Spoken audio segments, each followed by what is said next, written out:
Un plaisir de vous retrouver pour le 13h de ce mardi. Dans ce journal, il sera question de l'ouverture officielle aujourd'hui même à Ouagadougou de la 18e édition de la Semaine nationale de la citoyenneté CENAC. Jusqu'au vendredi 5 novembre, les symboles du pays des hommes intègres seront célébrés sur toute l'étendue du territoire burkinabé. Congrès de fusion des partis d'obédience sankaristes à Ouagadougou, l'UNIR PS et le MPS deviennent désormais l'UNIR MPS. Ils sont rejoints par 3 autres partis d'obédience sankaristes et 2 organisations de la société civile. Vous suivrez la cérémonie de clôture de ce congrès au cours de cette édition.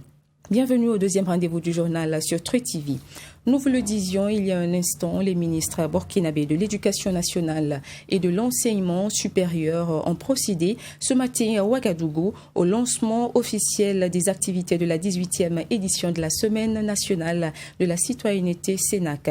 Une semaine d'honneur aux symboles du pays. L'objectif à travers la célébration de cette journée nationale est de rappeler aux populations burkinabées l'importance du drapeau et des symboles du Burkina Faso. Cette semaine se tient du 2 au 5 novembre prochain. Mamitria Nakamabo vous donne des détails. Cette montée de couleurs constitue une rampe de lancement des activités de la Semaine nationale de citoyenneté CENAC 2021. Une semaine de célébration qui a pour objectif d'amener les populations à s'approprier les valeurs d'une citoyenneté responsable en vue de susciter leur participation significative à la consolidation des acquis du développement économique et social. Elle offre, selon le ministre en charge de l'enseignement supérieur, l'occasion à la population de magnifier davantage les symboles du Burkina Faso. Cette matinée dédiée à la montée des couleurs nationales est un rappel que nous avons des symboles, que ces symboles-là doivent être respectés et qu'en tout lieu, en tout temps, on doit se rappeler que nous faisons partie d'un pays qui s'appelle le Burkina Faso et dont le drapeau doit nous permettre effectivement de sentir vibrer en nous l'appartenance à ce pays-là. Donc c'est aussi, comme il a dit dans le discours, ce n'est pas un rituel vain, mais c'est une occasion de rappeler que le drapeau doit être respecté à tout moment et qu'on doit effectivement se donner les moyens, à chaque fois que cela est possible, de réaffirmer notre appartenance à ce pays-là. Donc c'est cela qu'on a voulu donner comme exemple au niveau donc, de ces 2 ministères. Pour l'édition 2021, la CENAC est placée sous le thème « Contribution du citoyenneté au processus de réconciliation ».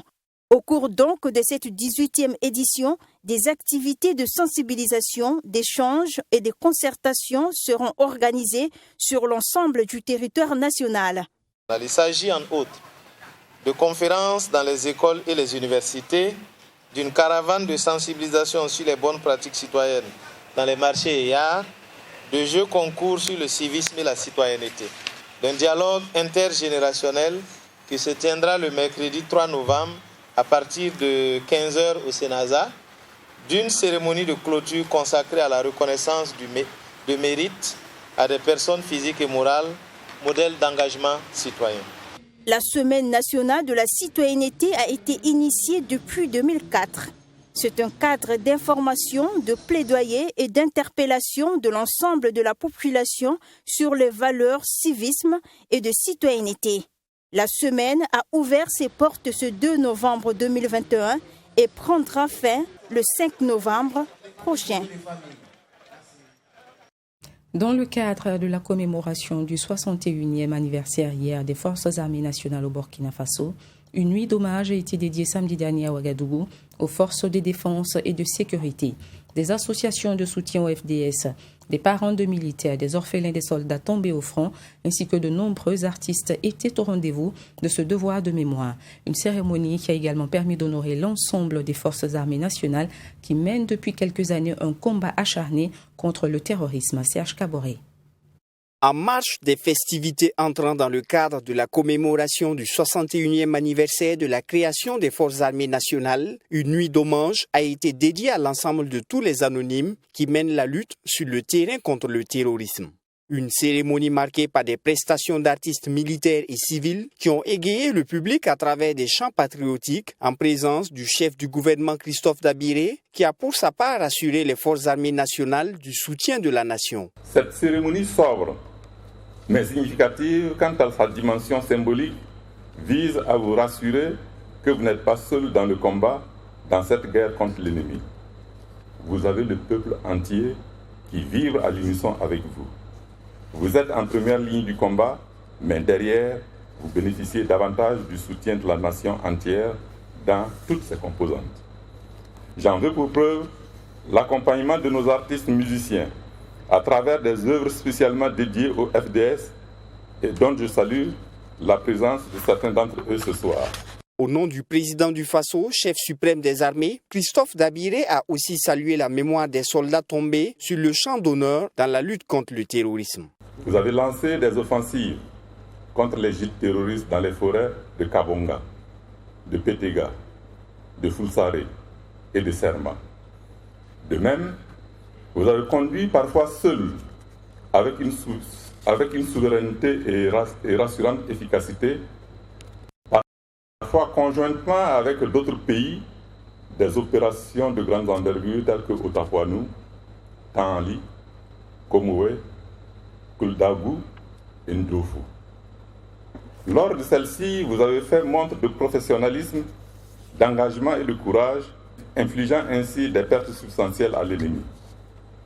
Au cours de ces attaques, et même dans les combats dont vous avez eu l'initiative, beaucoup de vies ont été malheureusement arrachées, souvent à la fleur de l'âge. La célébration du 61e anniversaire de la création de l'armée burkinabé est placée sous le thème « 61 ans au service de la défense de la patrie » ensemble pour un vibrant hommage aux forces armées nationales et pour un engagement décisif pour vaincre le terrorisme. Clôture ce lundi du congrès unitaire de fusion des partis d'obédience sankaristes, l'UNIR MPS, l'Union pour la Renaissance, mouvement patriotique sankariste, est désormais le nom du nouveau parti né de la fusion de l'UNIR PS de Maître Benouende Stanislas Sankara et du MPS de Yacouba Isaac Zida. La fusion de ces deux partis auxquels s'ajoutent 3 autres partis d'obédience sankaristes et 2 organisations de la société civile marque également la fin du congrès unitaire débuté le samedi 30 octobre dernier. Maître Benouende Sankara a été élu président du nouveau parti UNIR MPS et Yacouba Isaac Zida président d'honneur. Précision avec Maxime Jean Bombara. Ils se sont longtemps courtisés et ils ont enfin décidé de s'unir et regarder dans la même direction pour mieux défendre les valeurs et idéaux sankaristes.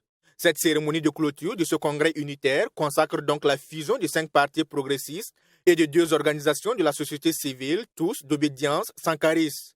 Pour ce mariage, l'heure n'est plus au discours de séduction, mais plutôt au renouvellement des consentements, sinon des engagements entre les désormais partenaires dont les plus connus sont l'UNIR PS, Union pour la Renaissance, parti sankariste, et le MPS, Mouvement patriotique pour le salut. Nous, dignes héritiers de la révolution d'août 1983, prenons l'engagement de promouvoir et de perpétuer sans relâche les idéaux défendus par le capitaine Thomas Sankara jusqu'à son sacrifice suprême. Par ce cérémonial de remise de l'écharpe et du drapeau, Maître Benouende Stanislas Sankara est fait président du nouveau parti UNIR MPS, Union pour la Renaissance, mouvement patriotique sankariste.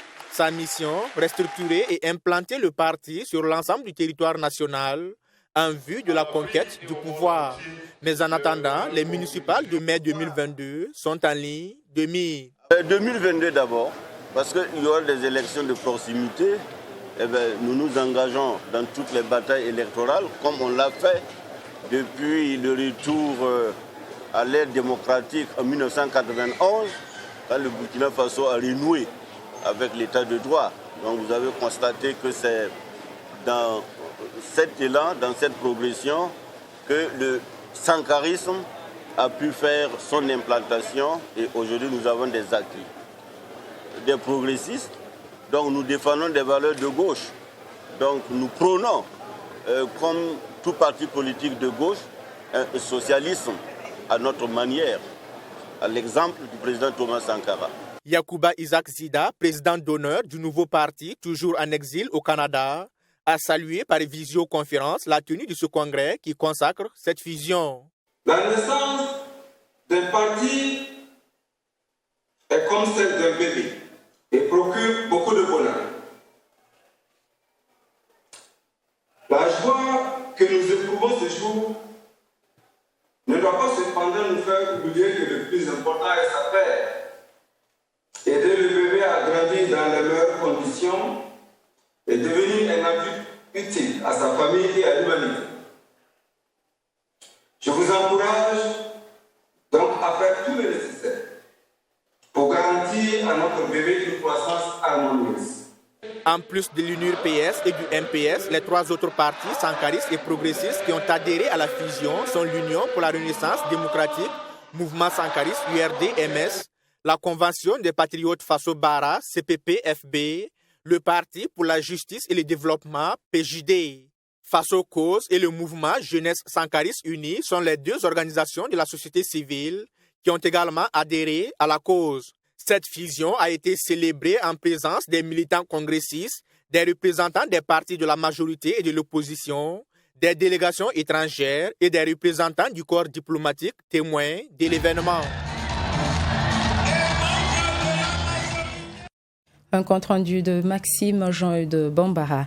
Rappelons qu'hier, 1er novembre, a aussi été célébré au Burkina la fête de la Toussaint au-delà des célébrations de l'armée burkinabé. Cette journée dédiée donc aux saints qui précède la journée des défunts, commémorée aujourd'hui même, a été une occasion pour les parents et proches des disparus de se souvenir avec acte de leurs êtres chers arrachés à leur affection. Ce, à travers des dépôts de fleurs pour les uns et des nettoyages de tombes pour d'autres. Constat donc de cette journée de la Toussaint hier au cimetière de Gounguin avec notre reporter Maxime Jean-Eudes Bambara. Affluence toute particulière ce lundi 1er novembre au cimetière municipal de Gounguin. Ils n'y sont pas pour un enterrement, mais plutôt pour consacrer à la tradition de la Toussaint une commémoration pour rendre hommage aux proches disparus. Et pour la majorité, ils sont venus donner un visage plus humain à ce lieu où repose un être qui leur était cher. C'est le cas de Aline Fama Karama. C'est en mémoire en tout cas de tous ceux qui nous ont dévancés, parce que ce cimetière est assez grand, on a beaucoup de parents qui y sont. Donc nous venons ce matin prier pour eux, prier avec eux, demander aussi que nos défunts intercèdent pour nous, parce que ce sont nos saints. Et aujourd'hui, c'est la fête de tous les saints. Voilà, tous ceux qui sont partis, tous ceux qui sont vivants. Et nous pensons que ces saints-là intercèdent pour nous et qui sont auprès du Seigneur. Plus qu'une commémoration, c'est un devoir de mémoire selon Jean-Hippolyte Compaoré. Et il dit ne pas attendre la fête de la Toussaint pour venir prier pour le repos de l'âme de sa tante et donner un coup de balai à la tombe de cette dernière. Le premier, c'est mais il y a des jours, peut arriver à des jours où je pense, et puis je me lève, je viens, je me présente à leur tombe, et puis je prie. En tout cas, il peut arriver que si je me lève, en tout cas, je pense à eux, je vais me présenter à leur tombe. Par exemple, cette tombe, elle a beaucoup fait pour moi, parce que c'est elle qui a payé pratiquement les études jusqu'en 3e. Et c'est à partir de la 3e, j'ai eu l'entrée en seconde, et puis j'ai poursuivi. Donc vraiment, il faut beaucoup pour moi. Donc chaque année, je me présente. Pour Aline Fama Karama, la fête de la Toussaint est aussi un moment de réflexion sur la question de l'entretien des cimetières, une question plus que d'actualité. Elle lance donc un appel à l'endroit des autorités communales. C'est un grand cimetière, cimetière de Gounguin, un cimetière national qui est plein d'herbes, qui n'est pas aménagé. Donc du coup, ça fait mal au cœur. Mais c'est un devoir, même si on institue une journée de salubrité pour que les gens viennent nettoyer. On ne dit pas à l'État de tout faire, mais de mettre quand même des moyens et ramasser les ordures qui sont là. Ça, c'est un respect aussi pour les morts. Comme son nom l'indique, la Toussaint, célébrée le 1er novembre de chaque année, est la fête des saints. Longtemps commémorée quelques jours après la Pentecôte, cette fête catholique n'est pas à confondre avec la fête des morts qui, elle, se tient tous les 2 novembre. 4e session ordinaire ce vendredi du conseil municipal de la commune de Ouagadougou. À l'ordre du jour, l'examen et l'adoption du procès-verbal de la 3e session tenue en 2021 et l'adoption du budget primitif à gestion 2022. Plus de 34 milliards de francs CFA sont attendus pour être investis dans la capitale burkinabé en 2022. Yacine Saoudgo vous fait le point. À cette 4e session, le conseil municipal de la commune de Ouagadougou a dressé un bilan de ses activités menées au titre de l'année 2021. Et ce sont plus de 50 milliards de francs CFA qui ont été mobilisés pour le fonctionnement et les investissements. Était également à l'ordre du jour de la présente session l'examen et l'adoption du projet de budget primitif pour l'année 2022. Plus de 34 milliards de francs CFA sont attendus.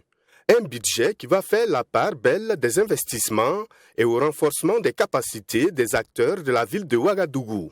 Dans ce budget, nous avons transféré beaucoup plus de ressources aux arrondissements pour les permettre de prendre en charge les investissements de proximité au niveau des besoins sociaux de base, des services sociaux de base, notamment la santé, l'éducation, et le loisir, le sport.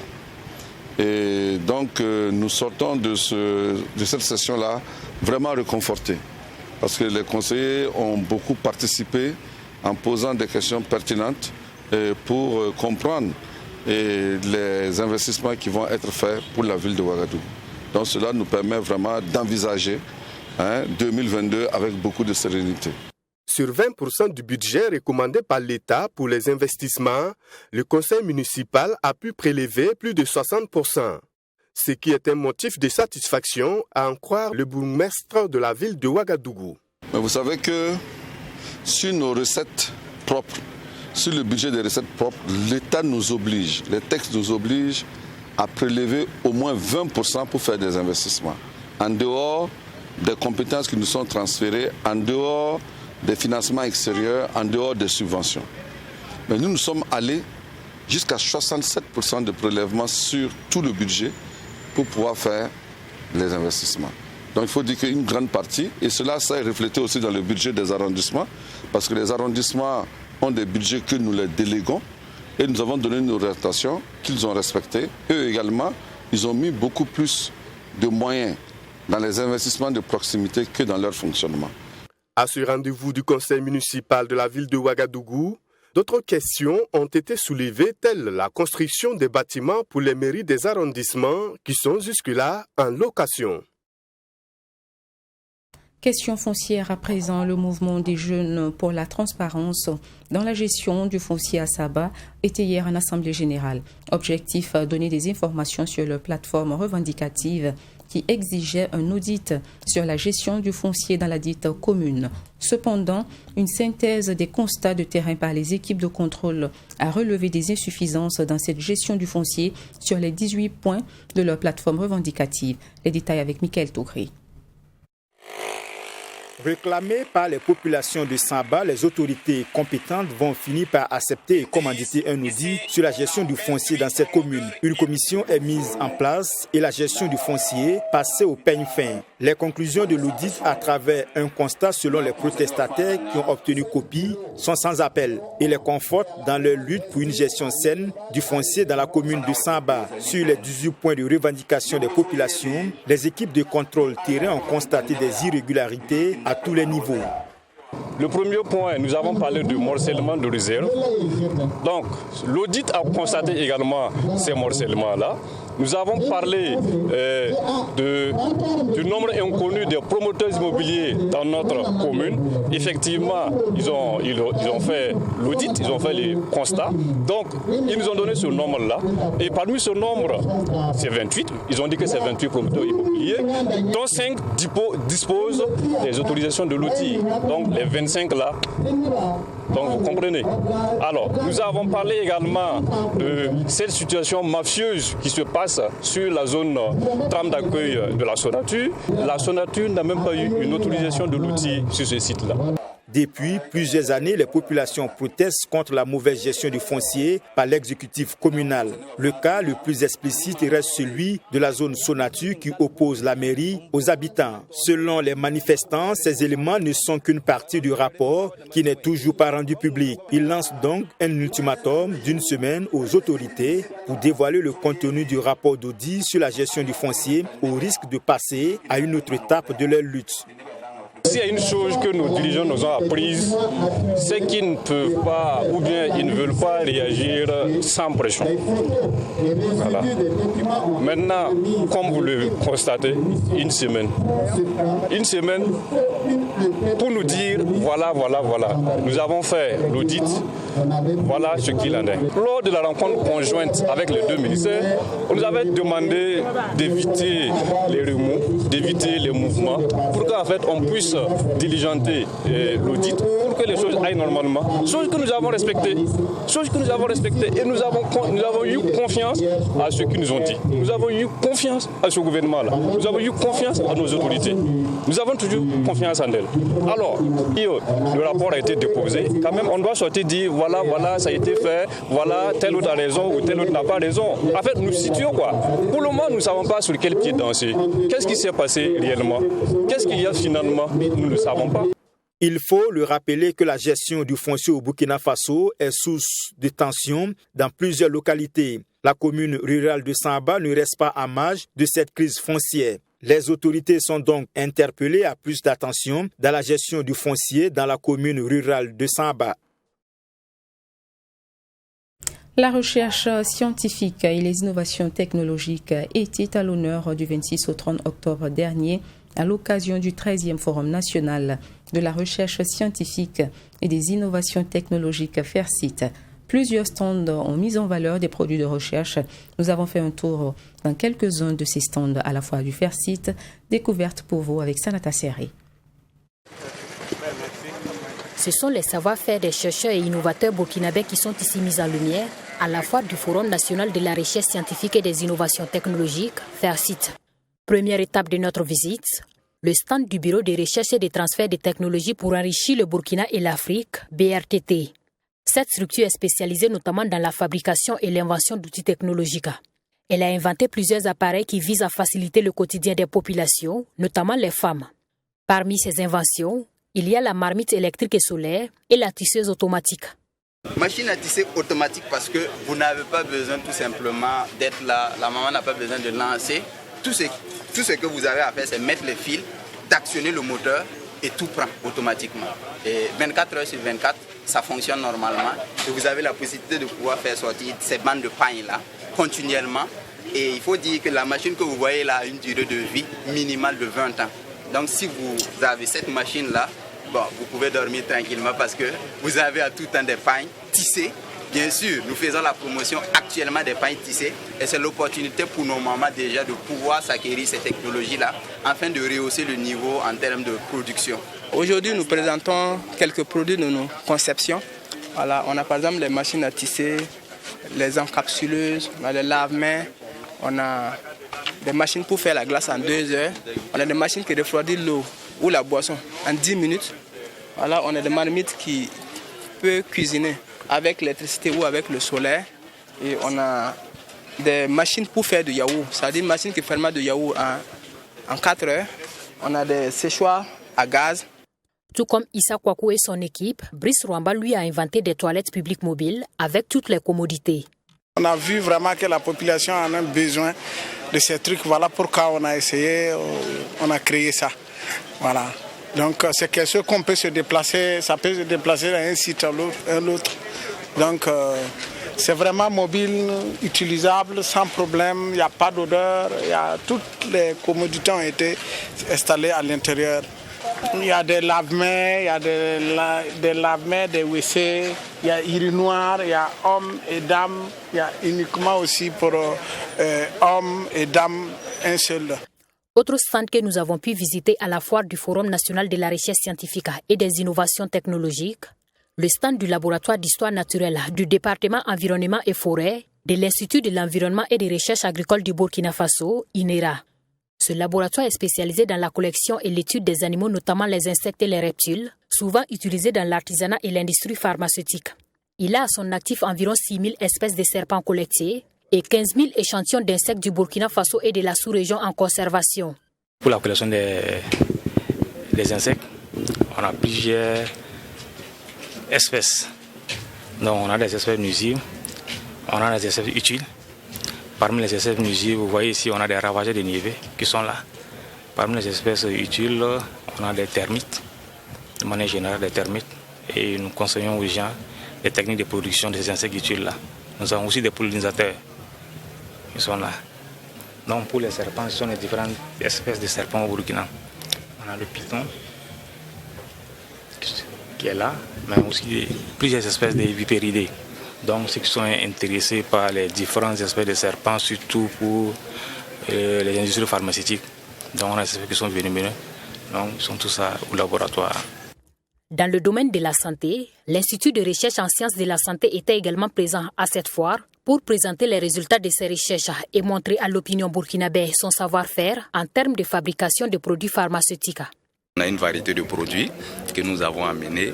Et on a le FACA, qui est un phytomédicament destiné à la prise en charge des personnes drépanocytaires, qui est représenté ici sur 3 différentes formes. On a la forme sirop, qui est destinée aux enfants de moins de 30 mois. On a la forme gelule 80 mg, qui est destinée aux enfants de 30 mois jusqu'à 15 ans. Et on a la forme adulte de 160 mg pour les personnes adultes. On a également le Balek, qui est un déparasitant pour les nourrissons, qui leur permet vraiment de prendre en charge vraiment les enfants vraiment qui ont des problèmes intestinaux et autres. Plusieurs structures et acteurs du domaine de la science et de la technologie étaient représentés à cette foire d'exposition du FAIRCIT. L'on compte environ 200 stands d'exposition de résultats de recherche et de technologies innovantes. L'ensemble des acteurs ont salué le FAIRCIT et souhaitent que de telles initiatives se multiplient au Burkina Faso. Et de la musique avant de clore cette édition. Après quelques temps d'absence sur la scène musicale nationale, l'artiste musicien burkinabé ZS revient sur scène pour de plus belle. Il a tenu samedi dernier ses fans en haleine à travers un concert live tenu au Centre national des arts, du spectacle et de l'audiovisuel Senasa. Pour l'occasion, quelques titres de ses albums ont été revisités. Retour sur l'ambiance de cette soirée avec Béranger Zambelongo et Serge Caboret. C'est un public sorti nombreux pour être témoin du grand spectacle de ZS. Et c'est dans la salle mythique du Centre national des arts, du spectacle et de l'audiovisuel Senasa que le concert en live de celui surnommé l'étalon de la musique burkinabé ZS a donné rendez-vous à ses fans. Après quelques mois d'absence sur la scène musicale, l'occasion est belle pour l'artiste musicien, auteur-compositeur de revisiter les titres à succès de ses albums au grand bonheur de ceux qui ont effectué le déplacement. Mais ce n'est pas à moi de juger de ce que j'ai fait, mais par contre, ce dont je suis sûr que j'ai eu la chance d'avoir un super public. Et je pense que je suis super heureux ce soir de ce que j'espère, de ce que j'ai donné au public, mais surtout en retour de ce que le public m'a donné. Ici, c'est sous le thème Unité nationale que l'artiste ZS a tenu en haleine son public pendant plus de 3 heures d'horloge.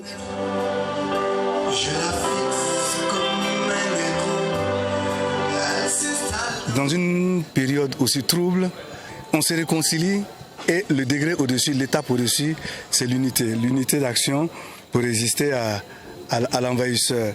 Vous savez, j'avais écrit les barbus, comme si je voyais la chose venir. Donc je dis, ce n'est plus le moment de tirer la couverture sur soi, ce n'est pas le moment de s'aimer la division. Le peuple burkinabé doit se lever comme un seul homme, s'unir et puis résister. Une prestation qui n'a pas laissé les mélomanes indifférents. L'étalon de la musique burkinabé pour eux a une fois de plus fait étalage de son talent et de sa maîtrise de la scène. Ce fut vraiment un moment très très agréable. Comme il a dit qu'il place le concert sur le thème de l'unité. Je pense que c'est ce qu'on a besoin dans ces temps qui courent dans notre pays. Si toutes les énergies peuvent être réunies pour qu'on retrouve l'unité et surtout la sécurité et la paix. Et je pense qu'il a bien choisi le thème. On s'est bien régalé au-delà de l'aspect festif.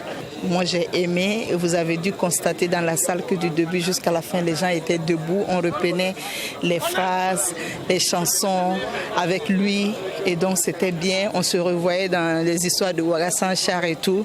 Vraiment, je lui tire mon chapeau. En rappel, des artistes burkinabés comme Audrey, Wango Roger et Deba Toro étaient également de la partie. ZS, de son vrai nom Seydou Zongo, compte aujourd'hui à son actif 4 albums. Il s'agit notamment de Où allons-nous, Accroche-toi, Sagesse africaine et Résistance, sortis respectivement en 1997, 2000, 2007 et 2013. Et c'est la fin de cette édition. Nous souhaitons en ce 2 novembre une paisible journée de défunts à tous ceux qui ont perdu des êtres chers et également une victorieuse journée internationale de la fin de l'impunité pour les crimes commis contre les journalistes. Bon après-midi à tous.